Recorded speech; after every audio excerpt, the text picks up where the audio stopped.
Beginning on the way. The difficulty in understanding the idea of any way arises when people assume that a way starts on the same level upon which life is proceeding. This is of course misleading. The way begins on another much higher level, which is what people overlook, and the beginning of the way is assumed to be easier, or simpler than it actually is. We live our lives under the law of accident, and under two kinds of influences, again governed by accident. The first kind are influences created in life itself, or by life itself. Influences of race, nation, country, climate, family, education, society, profession, manners and customs, wealth, poverty, current trends or ideas, fashions and so on. What could be termed environmental influences? The second kind are influences created outside this life, influences of the inner circle, or esoteric influences. Influences that are created under different laws, although also on this earth. These influences differ from environmental influences, primarily by being conscious of their origin, which means they have been created consciously, by conscious beings for a definite purpose. Influences of this kind are usually embodied within the form of religious systems and teachings, philosophical doctrines, works of art, great architecture and so on. They are let into life for a definite purpose, and become mixed with influences of the first kind. However, it should be borne in mind that these influences are conscious only in their origin. Coming into the general vortex of life, they fall under the law of accident, and begin to act mechanically, that is, they may act on a certain definite individual or they may not act. They may reach us, or they may not. In undergoing change and distortion in life through history, language and culture, through transmission and perception, translation and interpretation. Influences of the second kind are transformed into influences of the first kind, becoming as it were, merged into influences of the first kind. If we think about this, we see that it is not difficult for us to distinguish between influences created in life, and influences whose source lies outside of life. To enumerate them, to make up a catalogue of one or the other is impossible.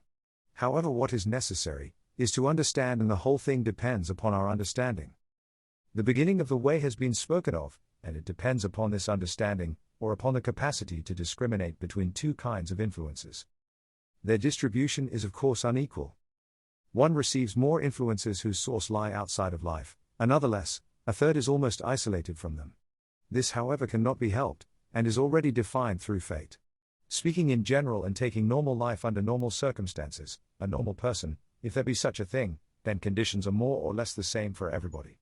Difficulties encountered are equal for everyone and lie in the separation of the two kinds of influences. If someone in receiving them does not separate the two, does not see or does not feel their difference, then their action or influence is also not separated. Namely, they act in the same way, on the same level and produce the same result. However, if someone in receiving these influences begins to discriminate between them, and to put on one side those that are not created in life itself, then gradually discrimination or discernment becomes easier. After a period of time, one can no longer confuse them with the ordinary influences of everyday life. The result of these influences, whose source lie outside of life, collect together within us, forming magnetic center, where we remember them collectively, feel them as one. They begin to form within us a certain whole. We do not give a clear account to ourselves as to what, how or why, then if we do try to share, we explain it incorrectly. However, the point lies in the fact that the outcome of these influences collect together, and after a certain time form some kind of magnet. This magnetic center begins to attract to itself kindred influences, and in this manner grows. If magnetic center receives sustenance, and if there is no strong resistance on the part of the other side of our personality, the result of pushback created in life, then magnetic center begins to influence our orientation, obliging us to turn around, and move in a certain direction. When the magnetic center attains sufficient force and development, a person already understands the idea of a way, and begins to look for that way. The search for a way can take many years and lead to nothing. It depends upon the conditions, upon circumstances, upon the power of magnetic center, upon the power and direction of inner tendencies that are not concerned with this search, on value systems that can divert us at the very moment when the possibility of finding a way appears. If magnetic center works correctly, and if we really search in earnest, even if we do not seek actively but feel rightly, then we may meet another who knows the way, who is connected directly or through others with a center existing outside the law of accident, from which proceed the ideas that created our magnetic center. Here again there are many possibilities, however this will be spoken of in due course. For the moment let's imagine that we have met someone who really knows a way and is ready to help. The influence of this upon us goes through magnetic center, and it is at this point that we free ourselves from the law of accident. That is what must be understood. The influence of one who knows the way, upon us, is a special kind of influence, differing from the first two. First of all in being a direct influence and second in being a conscious influence. Influences of the second kind that create magnetic center are conscious in their origin, but afterward they are thrown into the general vortex of life, where they mingle with influences created by life itself, being rendered equally subject to the law of accident. Influences of the third kind can never be subject to the law of accident, because they are themselves outside of the law of accident. Their action lies outside of the law of accident. Influences of the second kind can proceed through books, through philosophical systems, through rituals and festivals. Influences of the third kind can proceed only from one person to another, directly by means of oral transmission. The moment when one seeking a way encounters another who knows the way is called the first threshold, or the first step. From this first threshold, the stairway begins. Between life and the way lies the stairway. Only by passing along this stairway can one enter the way. In addition, we ascend this stairway with the help of another who is our guide. We cannot ascend the stairway by ourselves.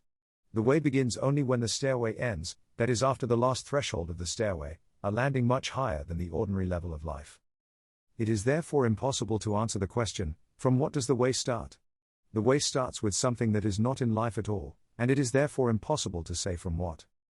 Sometimes it is said that in ascending the stairway, one is not sure of anything at all, we may doubt everything. Our own powers, whether what we are doing the right thing, the guidance we are given, our knowledge and the power of our guide. At the same time, what we attain is very unstable. Even if we have ascended fairly high on the stairway, we can fall down at any moment, need to restart from the very beginning. However, when we have passed that last threshold and entered the way, then all of this changes. Any doubts we may have about our guide disappear, and at the same time the guide becomes far less necessary to us than before. In many respects we may even become independent, and know where we are going. Secondly, we can no longer lose so easily the results of our work, we cannot find ourselves once more in ordinary life. Even if we leave the way, we will be unable to return to where we started from. This is almost all that can be said in general about the stairway and about the way, because there are different ways. This has been spoken of before, and for example on the fourth way, there are special conditions that cannot be found on other ways. The conditions for ascending the stairway of the fourth way are that one cannot ascend to a higher step until they place another upon their own step. The other, in their turn, must put in their place a third in order to ascend higher. Thus the higher one ascends, the more we depend upon those who are following us. If they stop, then we also stop. Such situations as this may also occur upon the way. A person can attain something, for example some special power, then later need to sacrifice those powers in order to raise other people to their level. If the people with whom they are working ascend to their level, then they will receive back all that they have sacrificed. However, if they do not ascend, they may lose it altogether. There are also various possibilities with regard to a teacher's situation in relation to the esoteric center, namely they may know more, or they may know less about the esoteric center. They may know exactly where this center is, and how knowledge or help was and is received from it. Or they may know nothing at all and only the one from whom they themselves received their knowledge. People mostly start from a point that they know, only one step higher than themselves, and only in proportion to their own development do they begin to see further, to recognize where what they know came from. The results of the work of one who takes upon themselves the role of teacher do not depend upon whether or not they know precisely the origin of what they teach. But a great deal depends upon whether or not their ideas come from esoteric center, whether they themselves understand and can distinguish esoteric ideas, that is, ideas of objective knowledge, from subjective scientific and philosophical ideas. So far the right magnetic center, the right guide and the right way have been spoken of. However, a situation is possible in which magnetic center has been wrongly formed. It may be divided upon itself, it may include contradictions. Furthermore, influences of the first kind may enter, those created in life under the guise of influences of the second kind. Traces of influences of the second kind, though distorted to such an extent that they have become their own opposite. Such a wrongly formed magnetic center cannot give the right orientation. Someone with a wrong magnetic center of this kind may also look for the way, and may indeed meet another who will call themselves teacher. Who will say that they know the way, that they are connected with the center standing outside of the law of accident. However, in reality, they may not know the way, and may not be connected with such a center. There are again still other possibilities. We may be genuinely mistaken and think that we know something, when in reality we actually know nothing. We may believe another who is in their turn mistaken. They can even seek to deceive others consciously. Then if one who is seeking the way believes them, They may be misled in a quite different direction, not to what was promised but could be led very far from the right way, and brought to results directly opposite to those of a right way. This fortunately happens very rarely, whilst wrong ways are very dangerous. In the majority of cases they do not lead anywhere and one simply turns in circles on the same spot, thinking that they are going somewhere. How then can such a wrong way be recognized? It is impossible to recognize a wrong way without knowing the right way. Which means that it is no use troubling oneself with how to recognize the wrong way.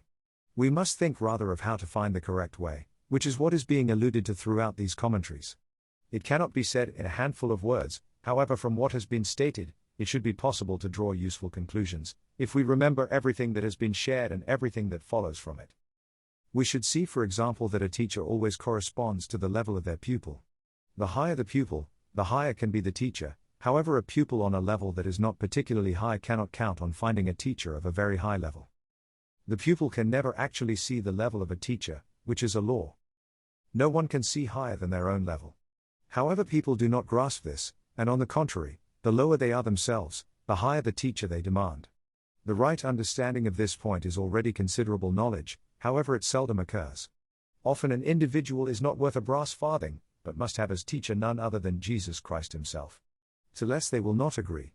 It never enters their head that even if they were fortunate enough to meet such a teacher as Jesus Christ, taking him as he is described in the Gospels, they would never be able to follow him. Because it would be necessary to be on the level of an apostle in order to be a pupil of Jesus Christ.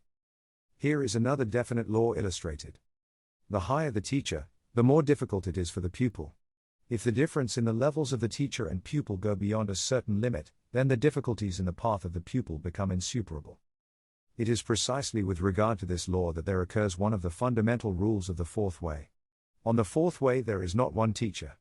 Whoever is the elder, they are the teacher, and as the teacher become indispensable to the pupil, so also is the pupil indispensable to the teacher. The pupil cannot go on without the teacher, and the teacher cannot go on without the pupil or pupils. This is not a general consideration, but an indispensable and quite concrete rule upon which is based the law of man's ascension. As noted, no one can ascend onto a higher step until they place another in their own place. What a person has received, they must immediately give back, only then can they receive more. Otherwise from them will be taken even that which has already been given. The diagram shared illustrates this concept, where V is life. H an individual man. A the influences created in life itself, or the first kind of influences. V are influences created outside of life, but thrown into the general vortex of daily existence, the second kind of influence. H1 is a man, connected by means of succession with the esoteric center, or pretending to it. E represents esoteric center, standing outside the general laws of life. M is magnetic center in man. See the influence of man H1 upon man H. In the event of his actually being connected with the esoteric circle, either directly or by succession, this is the third kind of influence. This influence is conscious, and under its action at point M, that is in the magnetic center, a man becomes free from the law of accident. H2 is a man, deceiving himself or deceiving others and having no connection, either directly or by succession, with the esoteric center.